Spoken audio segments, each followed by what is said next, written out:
adjust my emerald dress one last time before stepping through the gleaming doors of Aveline's on the Bay. The restaurant drips with opulence crystal chandeliers throwing prisms across white tablecloths, silver service gleaming under perfectly positioned lights, floor-to-ceiling windows framing the San Francisco skyline against deepening twilight. The kind of place where the cheapest wine costs more than my weekly grocery budget. My parents' 35th anniversary deserves nothing less. I even splurged on these uncomfortable heels that pinch my toes with every step because tonight matters. Formal attire required, the invitation said.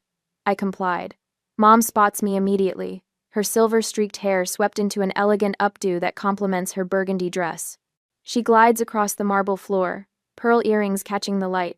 "Skylar, darling, you made it." Her smile doesn't quite reach her eyes as she air kisses my cheek, her perfume cloud enveloping me. "You'll be sitting over there, sweetheart, with the little ones."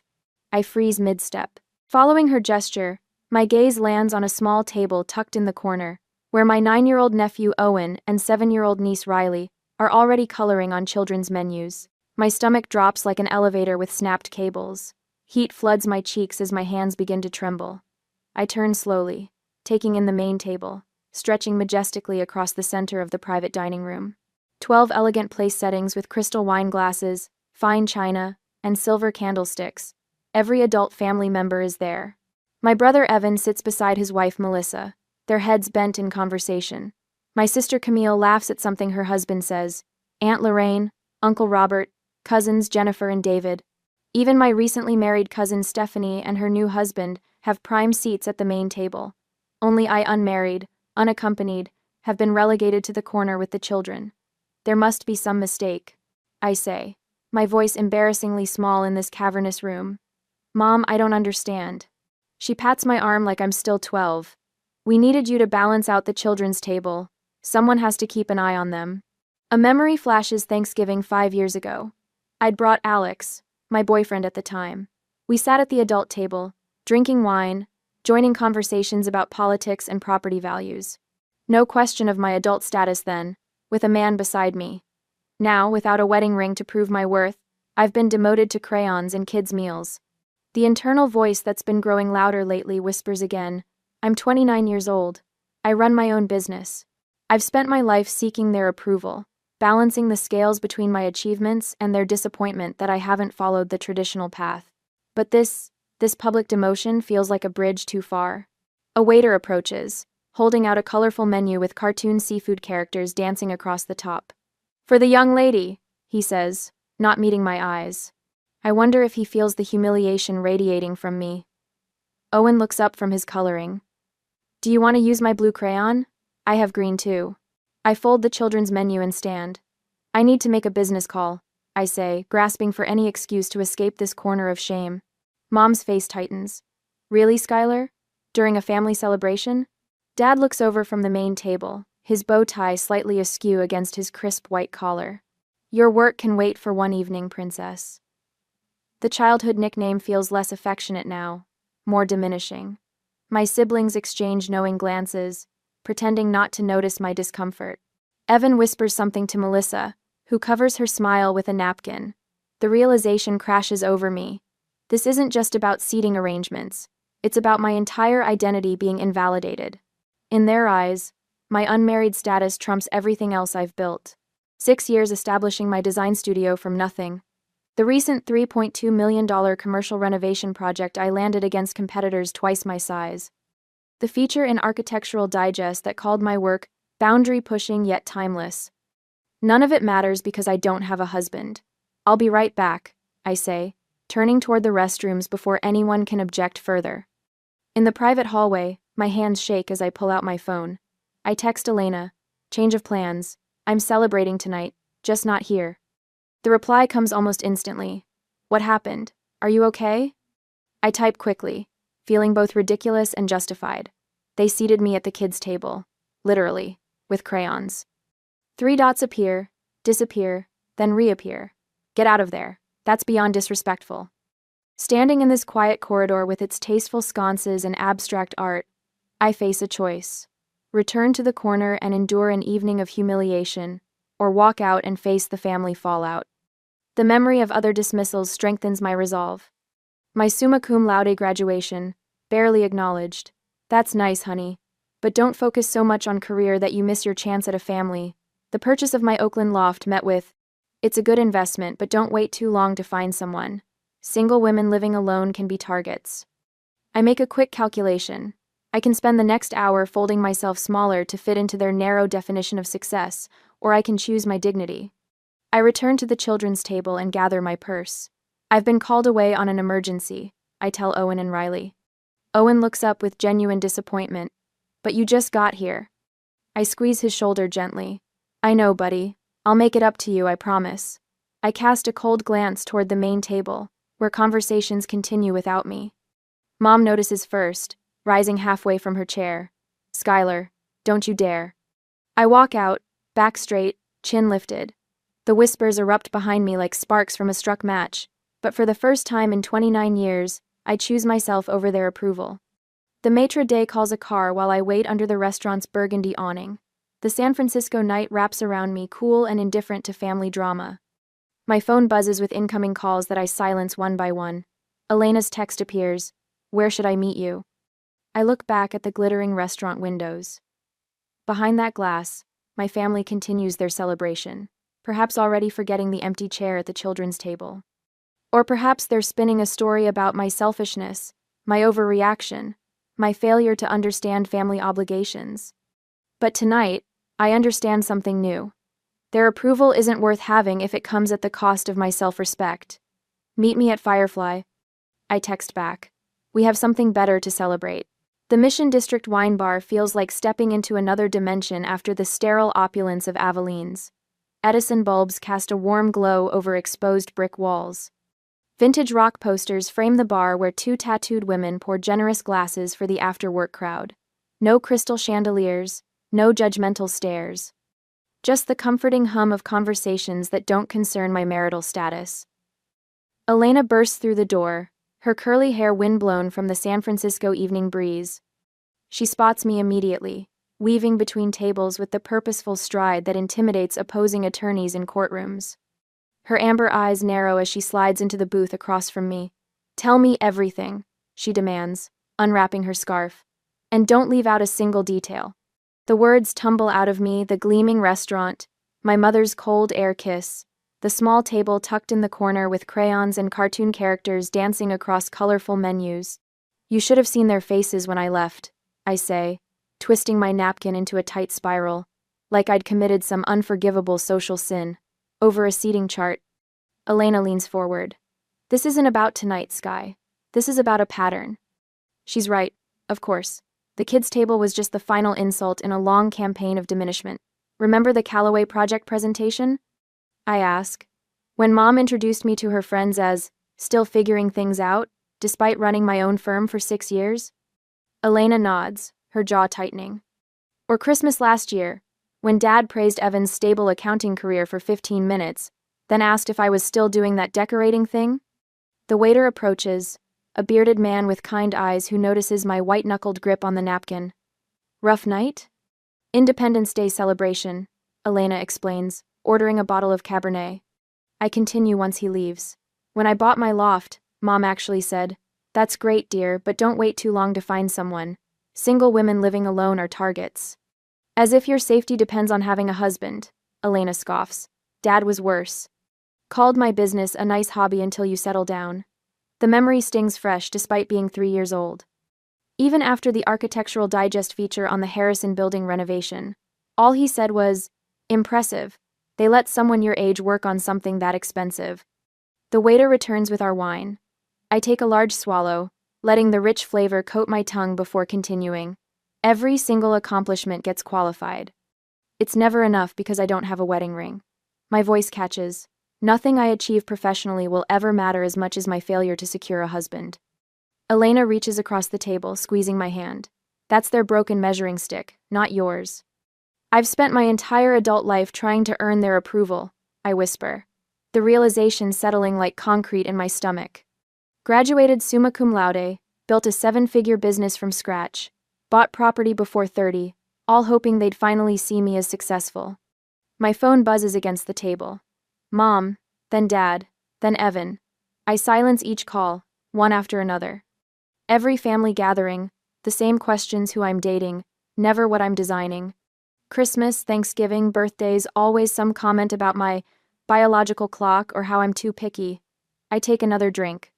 Last Thanksgiving, Melissa asked if I'd considered freezing my eggs since I was focused on career.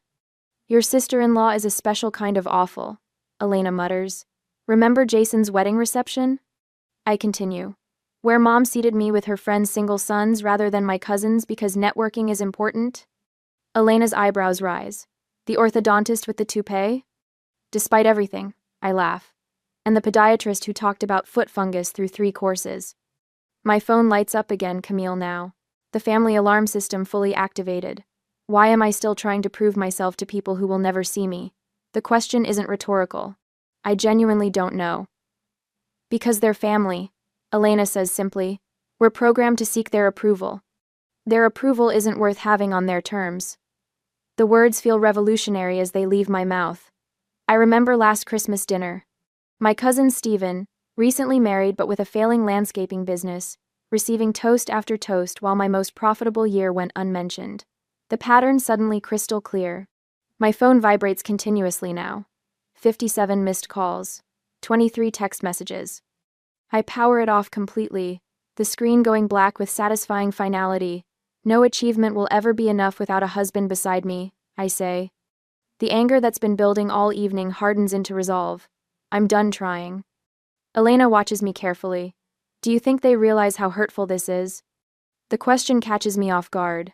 I've been so focused on my pain that I haven't considered their perspective. Mom grew up in a different world. I admit reluctantly, where a woman's success was measured by her marriage. She was 22 when she married Dad, had Evan by 24. Evan. Her entire identity is being a wife and mother. Elena adds, and Dad. I trail off, considering. His father abandoned them when he was 12.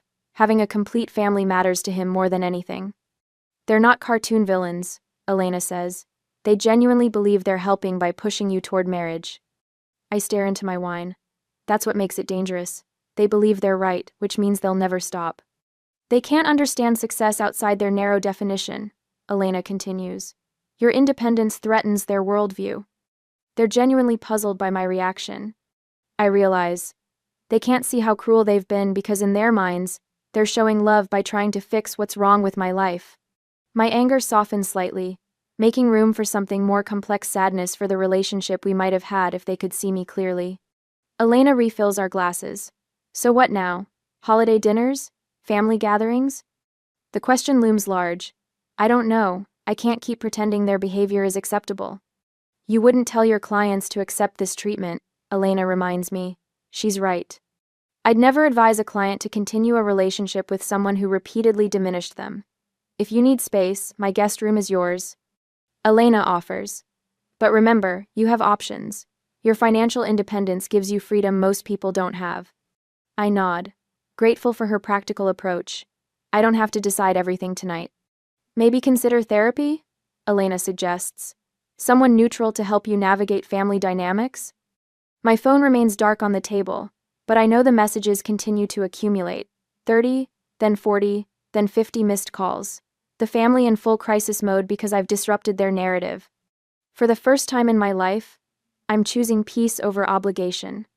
The sensation is simultaneously terrifying and liberating. I'm done shrinking myself to fit their definition of success, I say finally, raising my glass. Elena clinks hers against mine. About damn time. I wake to my phone vibrating itself toward the edge of my nightstand. Squinting at the screen, I freeze.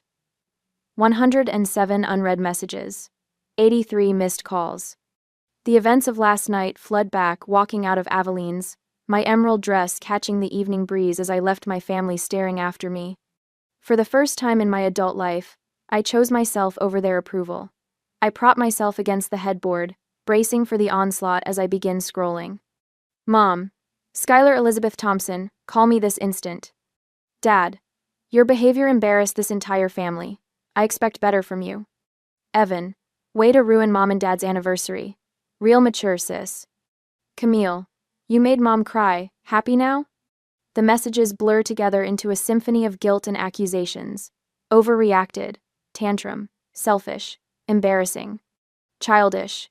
My chest tightens with each word, that familiar urge to apologize rising automatically. Then I see it, a message from Aunt Lorraine, time-stamped 2:14 a.m. You did nothing wrong, Skylar. That seating arrangement was cruel. I'm proud of you for leaving. I read it 3 times, not quite believing the words. My mother's sister, the family peacekeeper, is validating my feelings? The tight band around my chest loosens slightly. I return to the family group chat, reading more carefully now. Something shifts in my perception as I examine their messages with my designer's eye, the eye that notices when a client says they want modern, but their inspiration photos scream traditional. They're all using the same language.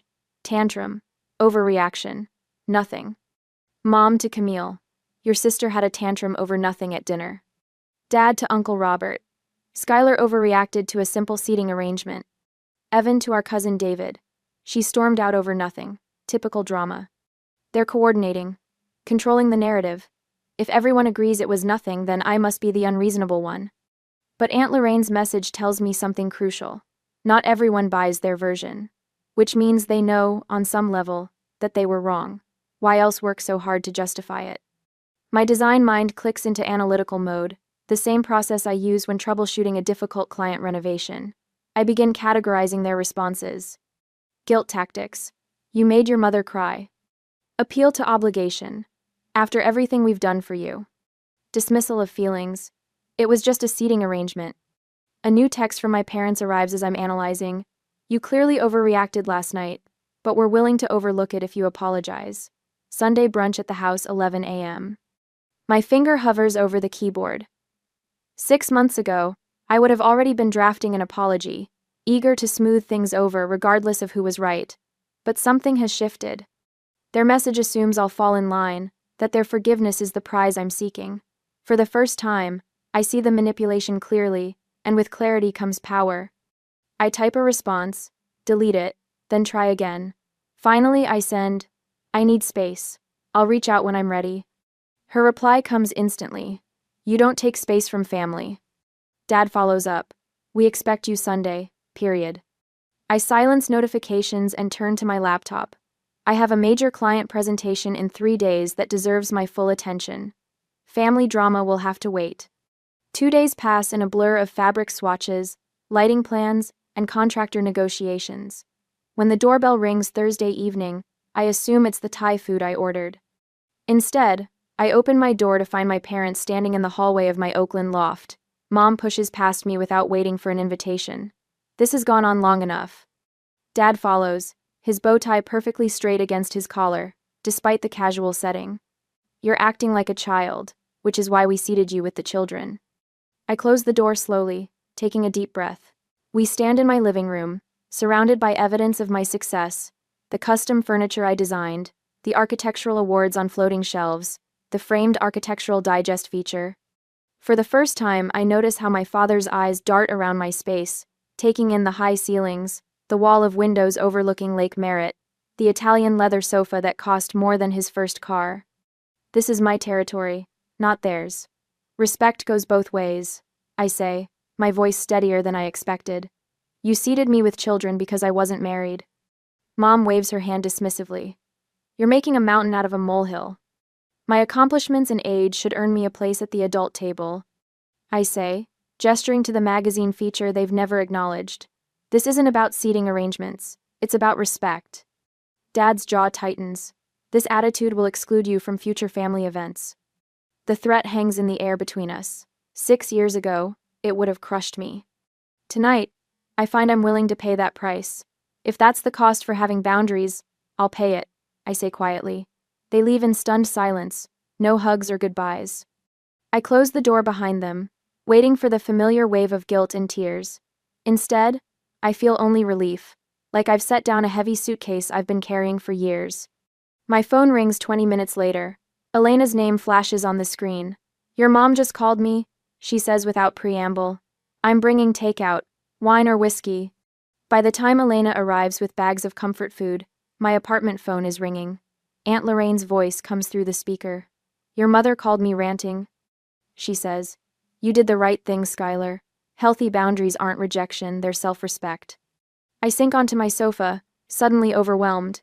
Part of me feels relieved, I admit, but there's also this undercurrent of grief. Like I'm mourning the relationship I wished we had. You're not rejecting family, Elena says, unpacking containers of pad thai and green curry. You're rejecting disrespect. My phone lights up with a text message. My nephew Owen's name appears. Miss you. When are you coming over? My heart contracts. Owen and Riley are innocent in all this. The kids shouldn't be collateral damage, I say to Elena. I text Owen back. Miss you too, buddy. I'll see you soon, I promise. How's the science project coming? 'Kay? Setting boundaries with my parents doesn't mean cutting off everyone. Some relationships are worth preserving, just differently. My business line rings. It's the VP of the tech company whose headquarters we're renovating. You knocked it out of the park with that presentation, Skylar. The board unanimously approved your vision. As I hang up, the contrast hits me. In my professional world, my ideas are valued, my expertise respected. Only in my family am I still treated as inadequate. Elena pours wine as two more friends arrive, summoned by her rapid-fire texts. They bring dessert and fierce loyalty, gathering around my dining table in an impromptu celebration. To being valued for who you are. Elena toasts, raising her glass, not who others want you to be. Surrounded by these women who see me clearly, I realize I'm not alone in this stand for respect. The family I've chosen understands what my family of origin cannot, that my worth isn't measured by a wedding ring. For the first time since walking out of Aveline's, I feel genuinely hopeful. Drawing boundaries doesn't have to mean permanent estrangement. It might actually lead to healthier relationships. If my parents can learn to see me as I am, not as they wish I were. If not, I have people who already do. I survey my studio office with the same critical eye I apply to client spaces. Design boards line the exposed brick wall, each one representing six-figure projects. Client files sit in precise stacks on my glass-topped desk, color-coded tabs marking phases of completion. Everything in its place orderly, methodical, controlled. Just like my approach to family will be from now on. A week has passed since the confrontation at my loft. My phone shows 23 unread messages from my parents, each one strategically ignored. The notifications no longer trigger that familiar rush of anxiety. Instead, I view them as data points in a pattern I'm finally understanding. I pull up my digital calendar, reviewing the upcoming family landmines.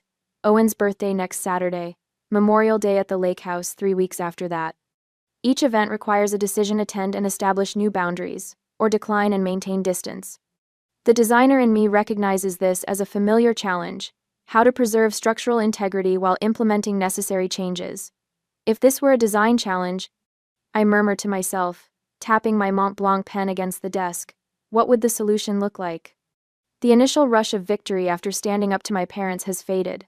That moment when they left my apartment, stunned by my refusal to apologize, it felt exhilarating. But emotional highs don't sustain themselves, and they certainly don't build lasting foundations. I need strategy, not just satisfaction. My thoughts drift to Owen and Riley. Their birthdays, school performances, soccer games, all the moments where innocent relationships could become collateral damage in this boundary war. My quarrel isn't with them. Yet maintaining those connections while keeping appropriate distance from my parents requires precision planning. I open my notebook to a fresh page and write, relationship assessment at the top, then draw a line down the center. On the left, I list relationships worth preserving. Owen and Riley, Aunt Lorraine, perhaps eventually Evan and Camille. On the right, boundaries that are non-negotiable, equal treatment at family gatherings, acknowledgement of my professional accomplishments, no more marriage pressure. The pattern becomes clearer as I write. My success threatens them not because they wish me ill, but because it challenges their definition of what a woman's life should be. A definition my mother built her identity around, and my father reinforced through decades of being the provider. I can't change their perspective. I can only change my response to it. This realization settles over me, not with the sharp sting of our confrontation, but with the steady weight of truth. I'm not devastated anymore, but I'm not coldly cutting ties either. I'm simply preparing for the inevitable encounters ahead. My assistant knocks lightly on the doorframe. Your 2:00 is here early. I nod, closing my notebook. Thank you, Rachel. Give me 5 minutes, then send them in. When she leaves, I reach for my phone and text Dr. Lambert's office to confirm tomorrow's appointment. The family dynamics specialist came highly recommended by Elena, who insisted professional guidance wasn't admitting defeat but adding another resource to my toolkit. Over the past week, I've documented every interaction with my family when my parents call, what phrases trigger defensive reactions, which tactics they employ most frequently. Dr. Lambert suggested this systematic approach, treating family communication patterns like any other dataset to be analyzed. I've expanded my support network beyond just Elena. Our weekly dinner dates continue, but I've also reached out to Aunt Lorraine, who sends texts that often begin with, "Your mother doesn't know I'm telling you this." But, intelligence from behind enemy lines? The books on my nightstand have shifted from design magazines to titles like Boundaries and Adult Children of Emotionally Immature Parents. Research, like I would conduct for any major project. I'm not pursuing direct confrontation anymore. I'm building infrastructure for the long term, reviewing finances to confirm my complete independence from family resources, instructing Rachel to screen calls during work hours, implementing designated family contact times that I control. In my desk drawer, I keep a small notebook with scripted responses for common pressure tactics. When Mom says, "Family doesn't take space from family," I can reply with, "Healthy families respect each other's boundaries." When Dad threatens, "You'll be excluded from family events," I can respond with, "I hope not, but I won't attend if I'm not treated with respect." Not cutting ties completely, but creating structure for limited healthy contact. My phone buzzes with a text from Evan. I brace myself before reading it. "Mom and Dad expect you at Owen's birthday Saturday. They say you need to apologize first." My stomach tightens, the first emotional response I've felt all week. I'm tempted to skip the party altogether, avoiding the drama, but that punishes Owen, not my parents. Alternatively, I could capitulate just for my nephew's sake, slipping back into the old pattern of shrinking myself to keep peace. Either option feels like losing. I read between the lines of Evan's message. My parents are now using their grandchildren as leverage, knowing my attachment to them. They've enlisted my brother as their messenger, dividing family loyalties. "They think you're being selfish and ungrateful," Evan adds in a follow-up text. The message reveals something important. My parents aren't just reacting emotionally anymore. They're strategizing, recruiting allies, applying pressure points. This isn't just hurt feelings, it's a campaign to restore their authority. I set my phone down, taking a deep breath. The challenge has escalated, but my resolve hasn't broken. I'll talk to Owen directly about his birthday, I text back, then set my phone aside. My 2 o'clock client will be waiting. I stand, smoothing my skirt and checking my reflection in the small mirror behind my door. Professional, composed, determined exactly how I'll approach this family situation from now on. No more reacting, only responding, on my terms. On Thursday, I apply a final coat of sealer to the sample board for my Silicon Valley tech client, admiring how the reclaimed redwood contrasts with the brushed steel accents. This renovation will transform their sterile headquarters into something with soul, exactly what the 30-something CEO requested when he hired my firm over competitors twice our size. Crossing the finish line? Elena asks, leaning against my office doorframe. Just sent the last mock-ups to production. I place the board carefully on my drying rack. $3.2 million project wrapped in a bow. My phone buzzes on the desk, the special vibration pattern I've assigned to family. I don't reach for it. Another Thompson family production? Elena raises an eyebrow. I nod, turning back to my desk where I've arranged a different kind of project materials. A leather-bound notebook labeled Family Communication Plan, a stack of index cards with pre-written responses, and a single-page document titled Statement of Boundaries. It's like prepping for the Anderson pitch, I say, tapping the boundary statement. Know your talking points, anticipate objections, maintain composure under pressure. The family communication plan sits open to a highlighted schedule. Tuesdays and Thursdays, 7 to 7:30 p.m., only designated times for returning family calls. The rest goes to voicemail, preserving my mental workspace during business hours. On the corner of my desk sits Owen's birthday gift, a professional-grade architectural model kit I special ordered from Germany, wrapped in paper covered with dinosaurs wearing party hats. The sight of it warms me, a reminder that not all family relationships need recalibration. So tomorrow you'll see Owen? Elena asks. Day before the actual party. Aunt Lorraine is meeting me there as buffer. I tap my calendar. I've already booked a rideshare, no chance for them to offer transportation and make me dependent. My phone buzzes again. 5 missed calls in the last hour. They're persistent, Elena notes. Predictably so. I flip to the section in my notebook labeled Anticipated Tactics. Below, guilt, dismissal, and flying monkeys, is a fresh entry. Health concerns. I've highlighted it in red. The latest voicemail was creative. I press play and set it on speaker. My mother's voice fills the room, trembling with calculated emotion. Skylar, your father had chest pains last night. The doctor says it's stress-related. Is this what you want? To make your father ill with worry? Call us immediately. Elena's expression hardens. Wow, that's low.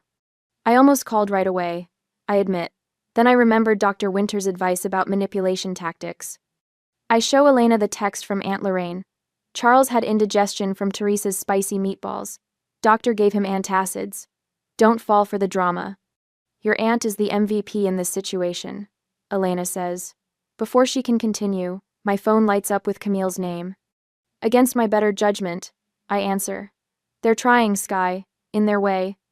My sister's voice has that placating tone I've come to recognize. Dad's really upset. Mom thinks family therapy might help. Can't you meet them halfway? I take a deep breath, scanning my index cards until I find the one labeled sibling pressure. I appreciate your concern, Camille. I recite the practiced words. But I'm not responsible for managing their emotions about my boundaries. The words feel stronger each time I say them. But they're your parents, she pushes. They love you. Love includes respect, I counter, my voice steady. I'll see Owen tomorrow at 3. Please don't turn his birthday into an ambush. After hanging up, I return to my preparations. Elena watches me sort through response cards with the same precision I apply to fabric swatches. You know, I never thought I'd see you apply your client presentation skills to family drama, she says. This requires the same focus as a $1 million project, I respond, rehearsing scenarios in my mind. Higher stakes, actually. The evening flows into a series of final preparations, reviewing likely confrontation points, practicing physical techniques for maintaining composure, identifying trigger phrases to avoid emotional reactions. No victories today, just careful preparation, building methodically toward what lies ahead. When I finally return to my apartment, I clean thoroughly, knowing a peaceful environment will help maintain my emotional equilibrium tomorrow. I review work emails one last time, clearing my professional obligations.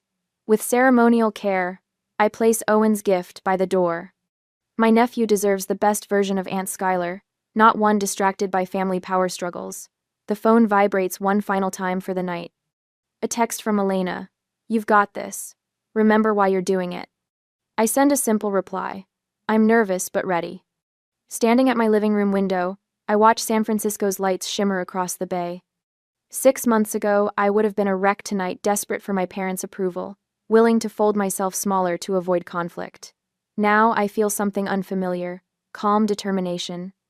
Tomorrow will be challenging, but I'm no longer walking in unprepared. Whatever ambush awaits, I've built my defenses carefully, with the same attention to detail that earned me that feature in Architectural Digest. I review my boundary statement one final time before sleep. I am a successful adult deserving of respect. I choose relationships that honor my worth. For the first time in weeks, I sleep without interruption. I pulled into Evan's driveway on Friday afternoon, my gift for Owen wrapped in bright comic book paper and topped with a massive blue bow.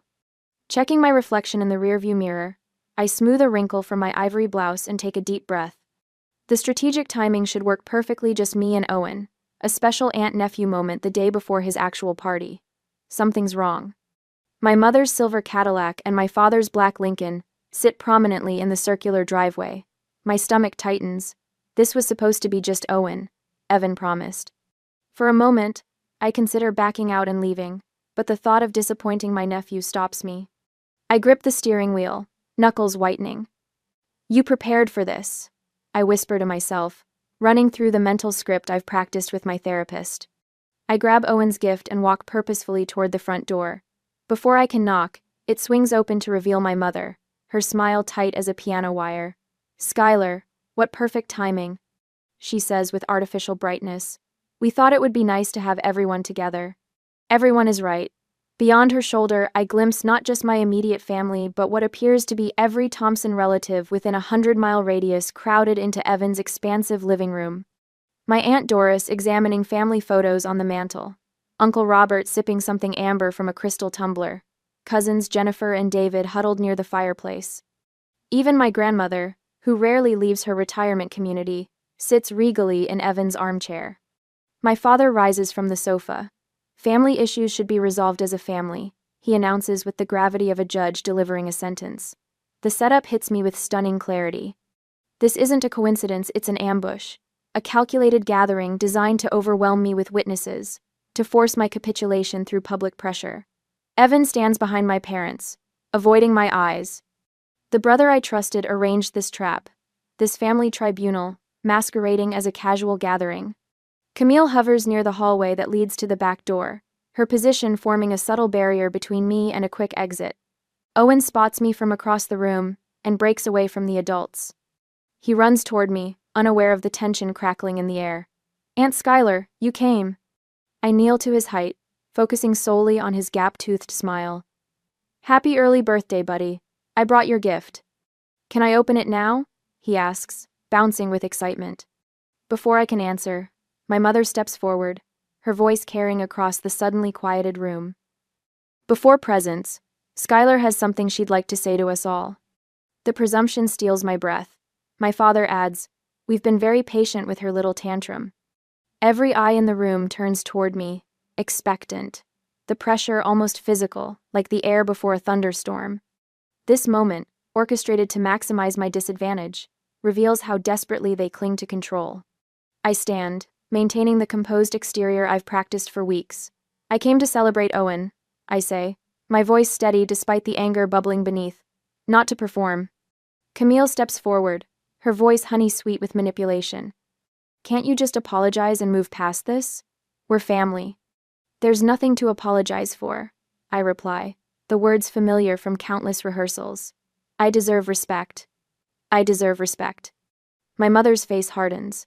After everything we've done for you, this is how you repay us? With stubborn pride? I won't discuss this at a child's celebration, I state firmly, implementing the boundary statement I crafted with my therapist. The words feel like armor. A slight movement draws my attention. Aunt Lorraine crosses the room to stand beside me, her quiet presence a surprising bulwark. Several cousins exchange uncomfortable glances, the unified family front showing its first cracks. Let's all just calm down, Evan suggests, finally finding his voice. His peacekeeping attempt falls flat in the charged atmosphere. I'm perfectly calm, I reply, the steadiness of my voice surprising even me. I'm also leaving. Owen clutches his gift, confusion clouding his face. I squeeze his shoulder gently. I'll see you soon, buddy. Enjoy your present. I turn toward the front door, gift delivered, boundaries maintained, dignity intact, the strategic withdrawal I planned, now my only option. My father moves with surprising speed for a man in his 60s, positioning himself between me and the exit. You're not walking out on this family again, he declares, arms crossed over his chest. The room falls silent, the confrontation reaching its apex. My heart pounds against my ribs, but my voice remains level. Move aside, Dad. He doesn't budge. Not until you show some respect. The stakes crystallize in this moment.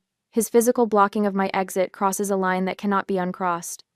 My mother joins him, a unified wall of parental authority. We raised you better than this selfishness, she adds. What you're doing now proves exactly why I left that dinner, I say, loud enough for everyone to hear. The quiet statement lands like a thunderclap in the silent room. Owen's lower lip trembles. He clutches his unopened gift to his chest and begins to cry, overwhelmed by the adult conflict swirling around him. His tears become the catalyst that shifts the room's dynamics. Aunt Lorraine speaks first, her normally soft voice cutting through the tension. Charles, Margaret, you're ruining your grandson's celebration. Uncle Robert places his tumbler on the mantel with deliberate care. Let her go. This isn't right. My father's jaw tightens, his final weapon a threat delivered with quiet intensity. If you walk out that door, don't expect to be welcomed back. The ultimatum hangs in the air between us. 6 months ago, those words would have shattered me, sent me scrambling to placate. Now they merely confirm the correctness of my path. That's your choice, not mine, I reply, meeting his gaze without flinching. He holds firm for a moment longer before stepping aside, the briefest flicker of surprise crossing his face at my resolve. I walk to the door, back straight, steps measured. At the threshold, I turn to address the room, no longer afraid of who might hear. I'll be at my home tomorrow if anyone wants to have a real conversation. The door closes behind me with a quiet click that sounds like freedom. On Saturday, I adjust the toss pillows on my sofa for the third time when the doorbell rings. My stomach tightens as I check my watch, 11 o'clock sharp. The punctuality is pure Margaret Thompson. Opening my door reveals exactly what I expected. My parents standing side by side in the hallway of my building. Mom's hair is impeccably styled, her camel coat unbuttoned to reveal a coordinated sweater set. Dad stands slightly behind her, his jaw set in that familiar rigid line that signals his displeasure. Several neighbors pass by, nodding, hello. The public setting isn't accidental. My parents have always been masters at leveraging witnesses to enforce good behavior. Come in, I say, stepping aside. My voice sounds steadier than I feel. They enter, and I see Mom's eyes sweep across my space, taking in the walnut coffee table. I restored myself, the statement light fixture that graces my living area, the framed page from Architectural Digest, featuring my Nob Hill project. You've turned the entire family against us. Mom opens without preamble, not bothering to remove her coat. Dad crosses his arms. Your behavior is inexcusable. I remain standing rather than inviting them to sit. I didn't invite you here to be attacked. We didn't come to attack, Mom says, her voice softening into the tone she uses when trying to reel me back in. We came because we're concerned. For years, I've accepted being treated as less valuable because I'm not married. The words pour from me with startling clarity.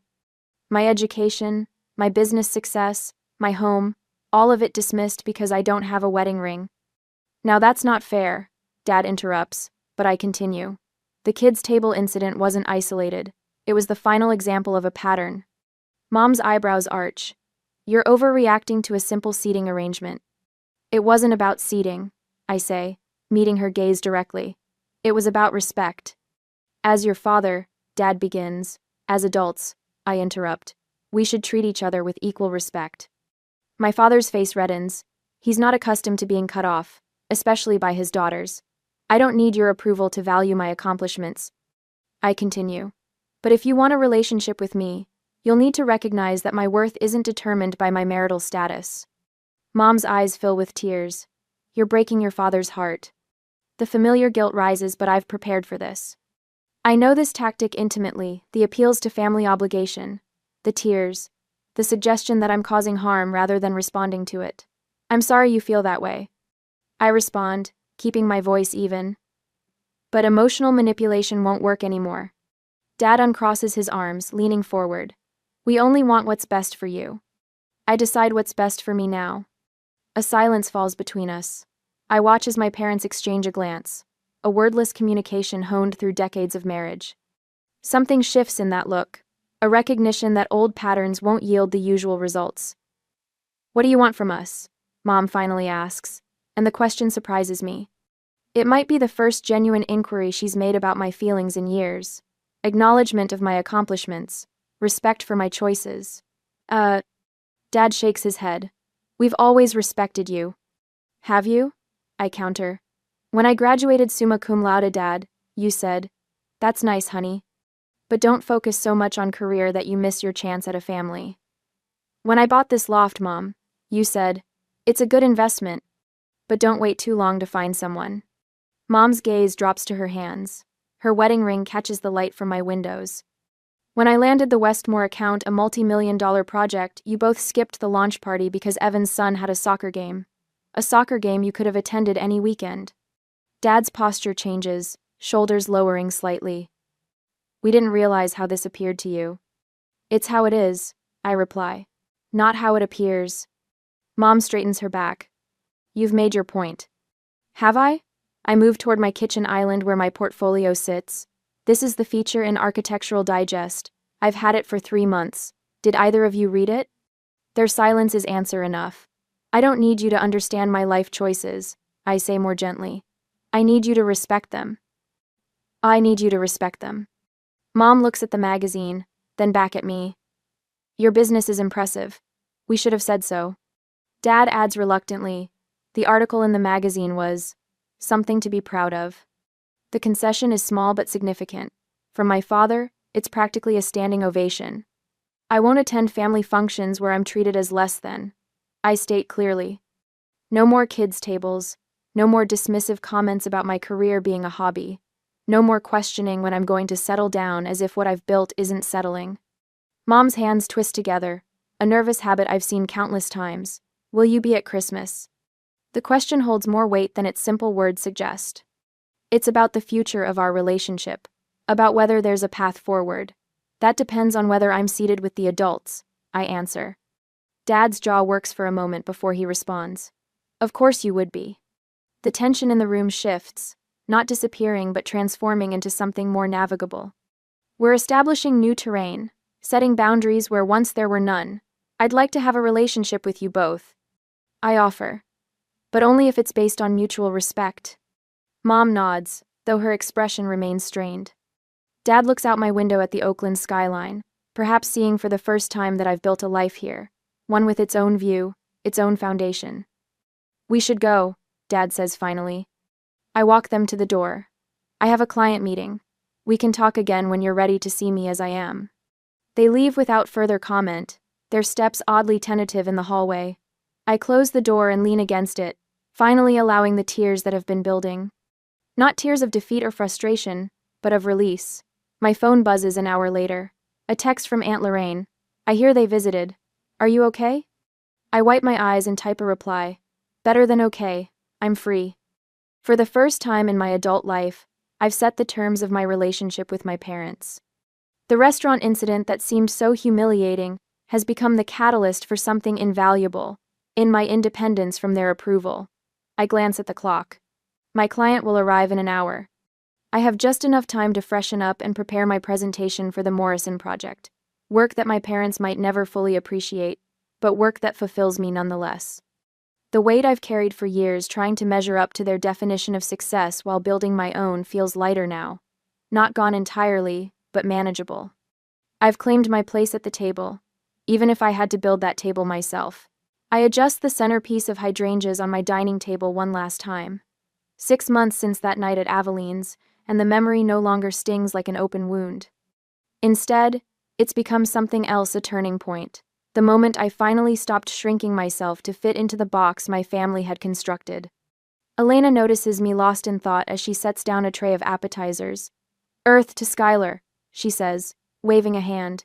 The stuffed mushrooms are getting cold. Sorry. I straighten a linen napkin that doesn't need straightening, just thinking about how much has changed. You seem lighter somehow, Elena observes, popping a mushroom into her mouth. I noticed it at the office yesterday too. That client from Seattle practically signed the contract before you finished your presentation. She's right. Since establishing boundaries with my parents, everything has shifted, not just my family relationships, but how I move through the world. I sleep without waking at 3 a.m., wondering if I should call my mother. My shoulders no longer tense when my phone rings. I breathe more deeply. The Palo Alto project brought in 3 referrals last week. I tell her. I'm thinking about hiring another designer. Because you're actually focusing on work instead of family drama? I nod, arranging water glasses. Turns out not checking my phone every 5 minutes for guilt trip messages improves productivity. Who knew? The doorbell chimes, and I welcome my guests, a collection of friends and colleagues who have become my chosen family. As I pour wine, my phone vibrates with a text from Aunt Lorraine. Your stand has everyone talking. More support in your corner than you realize. Later that evening, after the last guest leaves, I find a message from cousin Jennifer. What they did wasn't right. I admire your courage. Most surprising is the tentative text from my sister Camille. I didn't understand at first, but I get it now. Coffee next week? Even Evan's tone has shifted. While he remains firmly in our parents' camp, his messages lack their former condescension. The invitation to Owen's actual birthday party arrives with a handwritten note. We saved you a seat at the grown-up table. The change is small but significant. A message received. My parents maintain their distance, though the escalation has stopped. When my business is featured in a local magazine, I receive a brief text from my mother: "Saw your article. Nicely done." 6 months ago, those 5 words would have sent me spiraling with relief and validation seeking. Now I recognize them as the bare minimum of parental support. Progress, but hardly a transformation. 6 months ago, I'd have been desperate for that approval. I tell Elena during our weekly strategy meeting. Now it feels nice but unnecessary. And 6 months later, the holiday season arrives with a crispness in the San Francisco air. My loft, once dismissed by my mother as an investment, but don't wait too long to find someone, has become the gathering place for friends and colleagues. Tonight, I'm hosting a dinner party around my carefully designed table, the one I splurged on after landing the Palo Alto contract. Laughter flows easily. No one questions my life choices or hints at biological clocks. These people see me, the real me, successful designer, thoughtful friend, independent woman, not just an unmarried daughter failing to fulfill expectations. Between dessert and coffee, a cream envelope arrives from my parents' address. Inside, a Thanksgiving invitation on heavy cardstock. "We'd love to have you join us. Formal dinner. Adults only." Those last 2 words represent a small acknowledgement of a significant shift. I consider the invitation on my terms, not theirs. After careful thought, I RSVP. Looking forward to it. I'll stay 2 hours. My studio continues to flourish. I hire 2 new employees and lease additional office space in the building. My relationship with Aunt Lorraine deepens through monthly lunches where she shares family stories from before I was born. Camille and I meet occasionally for coffee, rebuilding a relationship based on who we are now, not who we were as children. I maintain regular visits with Owen and Riley, carefully separated from interactions with my parents. When I take them to the Children's Science Museum, Riley asks innocently, "Are you mad at Grandma and Grandpa?" "Not mad," I explain, helping her build a magnetic structure, just making sure they treat me with respect. "Like when you tell me to use my words instead of hitting Owen?" I smile at her simple wisdom. Exactly like that. My parents are learning to navigate our new relationship parameters, though old habits emerge. My mother still occasionally says things like, "When you find someone special," to which I now respond firmly, "I'm not looking right now. My business needs my focus." My father makes more effort, asking about work with genuine curiosity. "The downtown project sounds challenging. How's it going?" Our relationship remains imperfect but improved. The difference lies within me. I no longer measure my worth by their approval. Christmas Eve arrives with traditional San Francisco fog wrapping the city in silver. We gather at Montello's, an upscale restaurant downtown that reminds me of Avelines, though the memories associated with it will be entirely different. I arrive 15 minutes early, dressed in a deep green dress that complements my eyes. The maitre d' leads me to the private dining room where my family has gathered. Unlike that night 6 months ago, I'm seated prominently at the main table, between Aunt Lorraine and Uncle Robert. My mother approaches, hair elegantly coiffed, wearing the pearl necklace my father gave her for their 35th anniversary. "You look lovely, Skylar." When their friends arrive, my father introduces me with unexpected pride. "This is our daughter, the award-winning designer. She just completed a project featured in Architectural Quarterly." The change nearly stops my breath. Not our daughter who's still figuring things out, or our daughter who works in decorating. A full acknowledgement of who I actually am.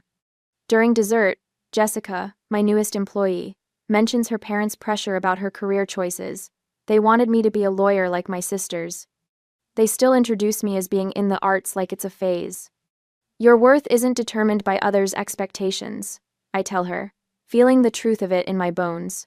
"Build the life that makes you proud, not the one that makes them comfortable." Later, I announce something I've been planning for months. The Benjamin Thompson Foundation will be offering a scholarship for young entrepreneurs starting next fall. "Benjamin Thompson?" my mother questions. "Named after Uncle Ben," I explain. "He always supported my ambitions, even when they didn't fit the traditional mold."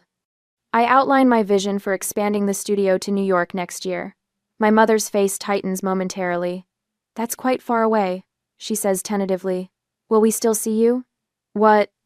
The question reveals how much has changed she's asking, not assuming or demanding. Distance doesn't change relationships. I answer truthfully. Respect does.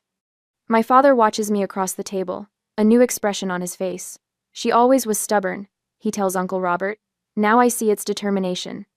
As midnight approaches, I raise my glass for a toast. To family, I say, looking around the table. Those we're born to, and those we choose. Later, standing alone on the restaurant's terrace overlooking the bay, I reflect on the journey.